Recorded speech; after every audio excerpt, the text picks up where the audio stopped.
लाल colour के subscribe button को दबाकर चैनल को सब्सक्राइब करें और नोटिफिकेशन को रखें ऑल पर, ताकि आपको खेती बाड़ी से जुड़ी जानकारियाँ सबसे पहले अपने मोबाइल पर देखने को मिले। नमस्कार किसान भाइयों, आप सभी का स्वागत है एक बार फिर से आपके और हमारे YouTube चैनल विजू बाबा इन्फोटेक पर। मैं विजय धाकड़ आप सभी का स्वागत करता हूं। किसान भाइयों, हम काफ़ी दिनों से जुड़े हुए हैं चैनल पर, लेकिन दोस्तों हमने सोयाबीन के बारे में आपको बिल्कुल भी अभी तक जानकारी नहीं दी थी। इसका रीज़न ये है दोस्तों, क्योंकि हमने पिछले साल सोयाबीन के ऊपर कुछ प्रैक्टिकल किए थे, जिसको लेके हमने कुछ एनालिसिस किया है और यहाँ पर एक थ्योरी बनाई है कि जो कि हम यहाँ पर सोयाबीन की फसल में अप्लाई करते हैं। दोस्तों, सोयाबीन का उत्पादन लेना किसान के हाथ में होता है, यानी कि दोस्तों कुछ चीज़ें प्रकृति पर यहाँ पर निर्भर रहती है, कुछ चीज़ें किसान के हाथ में निर्भर रहती है।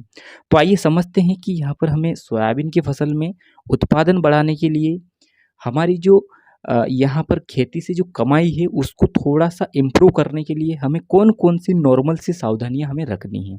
तो सबसे पहले दोस्तों हम बात करते हैं यहाँ पर खेत की जुताई की और हकाई की।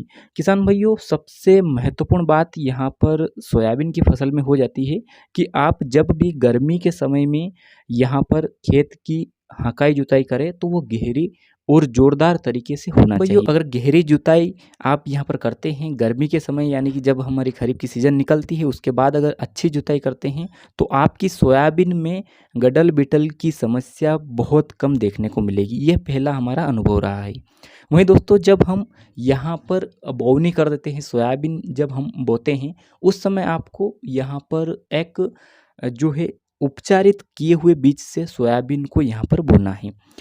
तीसरी बात दोस्तों, यहाँ पर खरपतवार के लिए हमें विशेषकर यहाँ पर ध्यान रखना है कि जब जब भी हमारे खेत पर खरपतवार निकलते हैं तो हमें खरपतवार का निपटारा बहुत ही आसान तरीके से, वहीं दोस्तों ज़्यादा से ज़्यादा हो सके तो कुल्पा चला के या मज़दूरों से निकलवा के, या दोस्तों अगर मौसम अनुकूलित ना हो तो आप हर्बिसाइड का स्प्रे करके खरपतवार नियंत्रण जरूर कीजिएगा। इसके लिए मैं आपको रिकमेंड करूँगा कि आप एडामा कंपनी का शकेड, वीड ब्लॉक, बीएसएफ का परशूट या फिर दोस्तों यूपीएल का लगाम करके आता है, ये 3 से 4 हर्बिसाइड जो मैंने बताए हैं, आप इनमें से ब्रांडेड कंपनी का कोई सा भी उठा सकते हैं।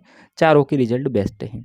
दोस्तों बात करते हैं अब यहाँ पर, जब हमारी सोयाबीन यहाँ पर हर्बिसाइड के कारण थोड़ा सा अगर सोयाबीन को बुखार आता है और ये 100% यहाँ पर हमें देखने को मिलेगा, तो इसके लिए दोस्तों आप जब भी पहला स्प्रे लें, यानी कि दोस्तों कीटनाशक का पहला स्प्रे फ्लावरिंग स्टेज के समय अगर आप देते हैं तो उसमें दोस्तों यहाँ पर ये ध्यान रखना है कि एक टॉनिक का स्प्रे आप ज़रूर कीजिएगा। जैसा कि इस बार हमने यूपीएल का मैक्रिना यहाँ पर अपनी सोयाबीन की फसल में स्प्रे किया है, लेकिन दोस्तों मैं आपको रिकमेंड नहीं करूँगा कि आप यूपीएल का मैक्रिना ही लीजिएगा, क्योंकि दोस्तों ये प्रोडक्ट इतनी आसानी से मार्केट में अवेलेबल नहीं होते हैं। तो हम यहाँ पर पहले और फर्स्ट डोज कीटनाशक के बारे में आपको बता रहे हैं कि आप प्रोपेनोफॉस 50% 350 ml प्रति एकड़ लीजिएगा, उसको सिलिकॉन बेस्ड चिपको के साथ स्प्रे कीजिएगा। यह फर्स्ट डोज मैं आपको बता रहा हूँ। इसके साथ आप एनपीके 19-19-19 या फिर 13-0-45 भी दे सकते हैं। दोस्तों ये यहाँ पर टॉनिक देना बहुत ही इम्पोर्टेंट हो जाता है, क्योंकि इसके पहले जस्ट हर्बिसाइड की वजह से हमारे सोयाबीन पर थोड़ा सा यहाँ पर अटैक हमें देखने को मिलता है। दोस्तों बात करते हैं हम सेकेंड स्प्रे की। सेकेंड स्प्रे में आपको लेना है प्रोपेनोफास 350 ml के साथ आपको इमावेक्टिन बेंजोएट लेना है 5% एसजी फॉर्म में जो आ रहा है। इन दोनों का डोज मैं आपको बता देता हूं कि प्रोपेनोफास अगर सेकेंड डोज में आप लेते हैं तो 350 ml लीजिएगा। इमावेक्टिन बेंजोएट 100 ग्राम प्रति एकड़ के आधार पर सिलिकॉन बेस्ड चिपको के साथ आपको स्प्रे लेना है। सेकेंड स्प्रे में आप एनपीके 052-34 इसमें ऐड कर सकते हैं। इस समय अगर आप, जैसा कि यहाँ पर R3 स्टेज में अगर सोयाबीन जा रही है, उसके बाद अगर आप 052-34 का स्प्रे लेते हैं तो निस्संदेह आपकी सोयाबीन में फलियाँ अच्छी बनेगी, दाने का आकार बड़ा बनेगा और यहाँ पर क्वालिटी आप यहाँ पर प्रोडक्ट कर सकते हैं। इसके बाद दोस्तों हम तीसरे नंबर डोज की बात यहाँ पर करते हैं। जैसा कि यहाँ पर देखा जाता है कि अगर ज़्यादा बारिश लगातार होती यहाँ पर आई है तो हमें इल्ली की समस्या ज़्यादा देखने को मिलती है। तो तीसरा स्प्रे हम यहाँ पर लेते हैं, जो हम लेते हैं क्लोरोपाइरीफॉस 50% और साइपरमेथ्रिन 5% का।